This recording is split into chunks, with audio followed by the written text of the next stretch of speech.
They crush democracy and grin while doing it, but exposing their fraud, that's why we're here.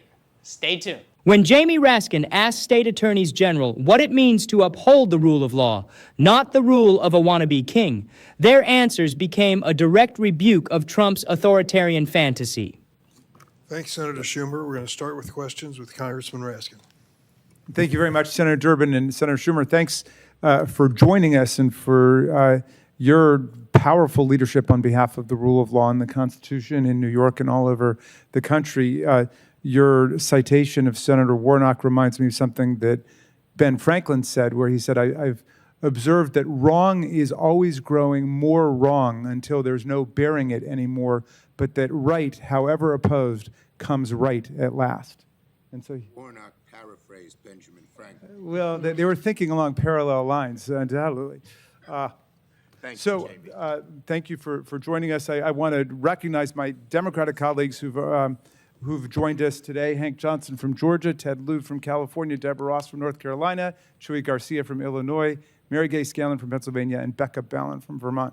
But I just have a couple of questions for you guys. One is I want to say that when, pursuant to Senator Warnock and Ben Franklin, we get through this nightmare, and we will, and when we reclaim the trajectory of American history for democracy and freedom, and we will, all of you will be remembered by future generations for what you did to stand up for us during this time. And I don't want you to think that anybody doesn't notice, because we do notice what it is you're doing. But I want to ask you this, because in addition to the substantive defense of the rule of law and the Constitution you're engaged in, all of you are also modeling what it means to be an attorney general. Because we've got an attorney general of the United States who literally thinks her job is to be the president's lawyer and to do whatever the president wants her to do, and thinks that the Department of Justice is the law firm for the president and his political party. I mean, that's a remarkable deformation and diversion of American history. So although it's indisputable that all of you are Democrats, I don't think you're here to represent the Democrats or the Democratic Party of your state. And I just wonder if you would say a word about what it means to you to be an attorney general and to try to act on behalf of the rule of law and not a political program. Perhaps Attorney General Raoul, if you'd start. Thank you for that question. I serve as the Attorney General of the state of Illinois, and in Illinois, I am independently elected from the governor, and by way of that, I serve the rule of law. I don't serve the governor. I do represent the governor. I represent the agencies within state, but I serve the rule of law, and I take that distinction very seriously, and I think that the U.S. Attorney General should operate with the same sort of, she shouldn't be loyal to the president, but she should be loyal to the rule of law. That does not mean you're not representing the government and the administration, but you have to do so within the bounds of the rule of law, and we take that very seriously. Is there any one of you who would describe your job as being the governor's lawyer? Exclusively, and anyway, okay. So I don't know if anybody wanted to add anything else on this. Yes, Attorney General Campbell. I'll just add, similar in Massachusetts, elected by the people, and I'm accountable to the people in upholding the rule of law and protecting their rights and protecting our state's economy. I would just stress, and I think the NIH case, which we were all a part of, whether it's the first case or even the second iteration of that case, to protect access to these critical life-saving medical research, clinical trials. This is billions of dollars that go to every state in the country. We came together not looking at, okay, how do we just protect those who are Democrats or identify as Democrats in this country? We came together recognizing the unlawful actions by this administration to cut that funding. NIH won quickly on a Friday night and mobilized to show up in court on Monday because we knew what was at stake. When you talk about a child having pediatric cancer or a vet dealing with PTSD, we don't look at whether or not they have a D or an R by their names. We mobilize to advance that litigation to protect the public health, not even only of those folks in our state, but to protect the public health of everyone across this country while at the same time upholding the rule of law. And I think it's just a great example of a great example of how we do our work regardless of political affiliation or even demographic. Well, thank you for doing that. And Ellison and Plotkin, let me just twist the question a little bit. One of the things you guys are doing is defending the integrity of federal laws and programs that we've adopted. And because of the very restrictive standing rules that the court has imposed against Congress going to court to try to get our laws implemented, in a weird way, you're standing up for the laws that we've participated in passing. But that's for all of the people, because after all, it's your representatives in Congress who voted for them as well. But I wonder if you could just reflect a little bit on that role you're playing in terms of making federal law work for everybody in the country as a state attorney general.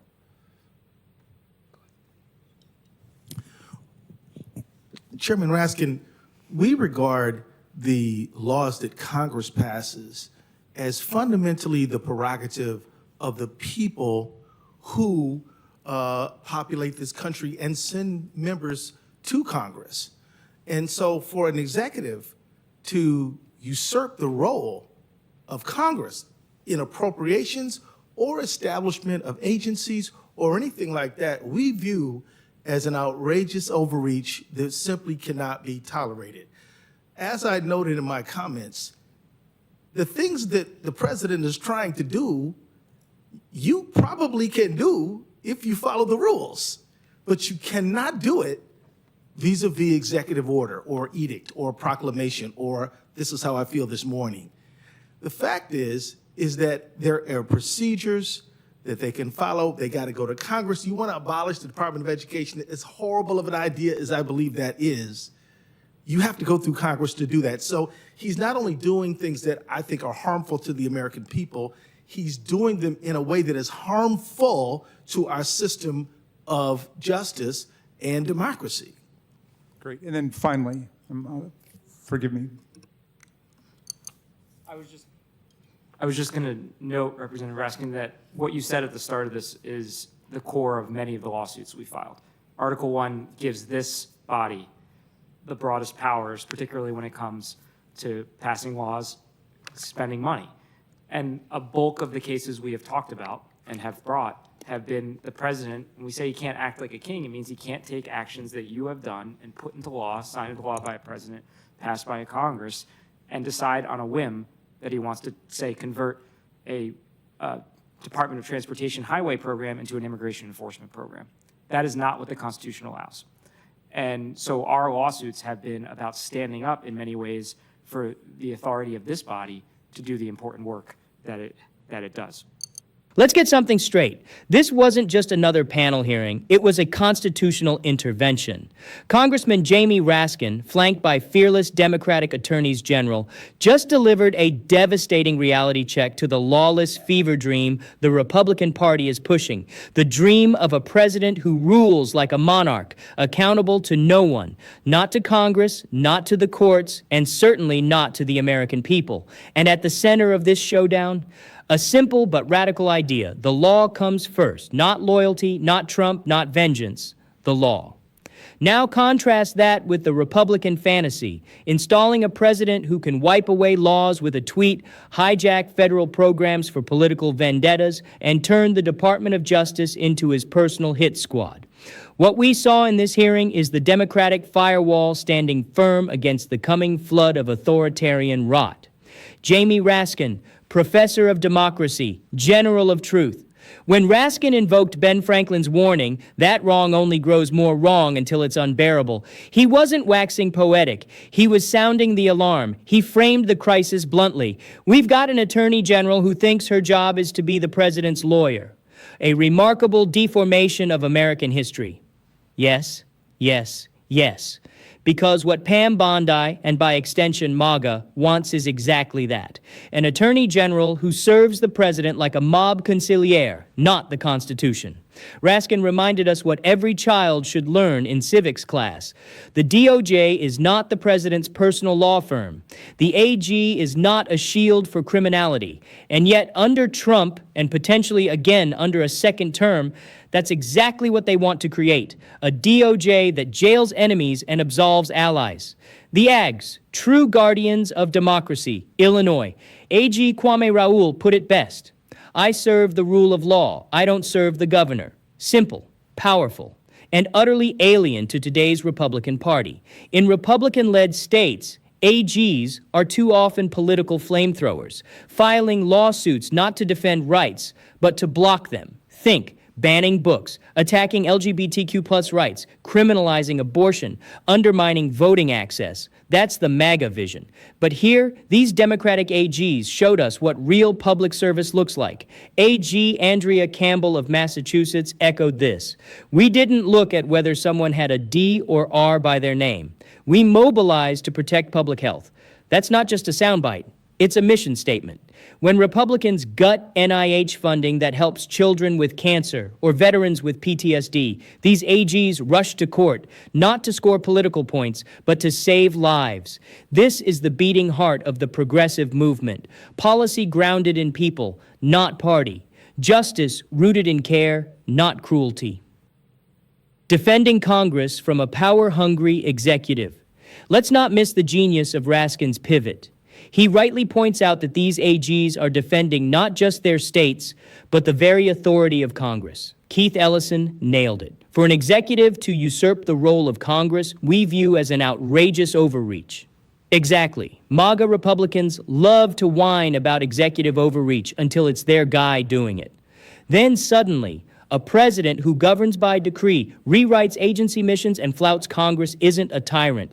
He's a strong leader. That's not democracy. That's dictatorship in drag. It's not just dangerous, it's illegal. And yet Trump's advisors, many of whom are still lurking around conservative think tanks and House Freedom Caucus Zoom calls, have laid out plans to fire career civil servants, obliterate regulatory agencies, and centralize power in the White House. These AGs are the dam holding back that flood. They're saying loud and clear, if you want to abolish the Department of Education, go to Congress. If you want to reassign highway funds to fund ICE raids, go to Congress. If you want to act like a king, too damn bad. We still have a constitution. The Trump doctrine, rule by whim. The most chilling moment when the AGs describe Trump's governance style as, this is how I feel this morning. That's exactly it. That's the Trump doctrine. Governance by mood swing. One day target immigrants. Next day fire prosecutors. Next day dangle pardons. All depending on whether Fox News gave him a sugar high or a rage fit the night before. This isn't theoretical. It happened. He pressured DOJ officials to declare the election corrupt. He tried to weaponize the census to erase immigrants. He demanded loyalty pledges from FBI directors. He issued pardons to cronies mid-investigation, and MAGA is ready to do it all again. Only this time, with fewer adults in the room to stop it. Their lawsuits equal our survival. The closing segment drives it home. These AGs are suing not out of partisanship, but because somebody has to stop this executive overreach. Our lawsuits have been about standing up for the authority of this body, Congress.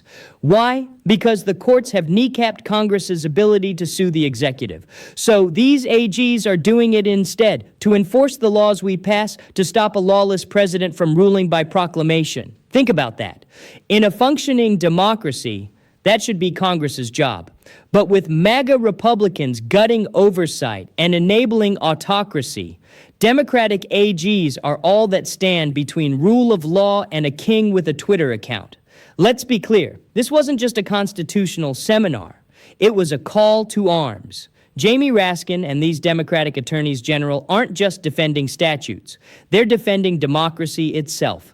They've laid bare the MAGA agenda, a Justice Department that prosecutes political opponents and shields corrupt allies, an executive branch that ignores Congress and governs by tantrum, a country ruled not by law, but by authoritarian impulse.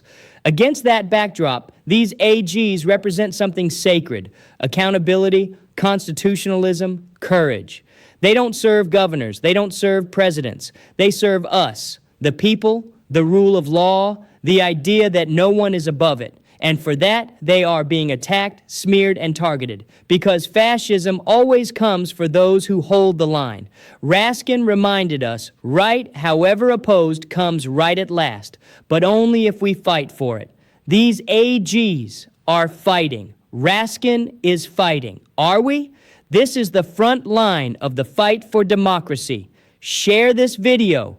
Boost their voices. Subscribe for more fearless commentary exposing GOP authoritarianism. And let's stand with those who defend the rule of law before we lose it altogether.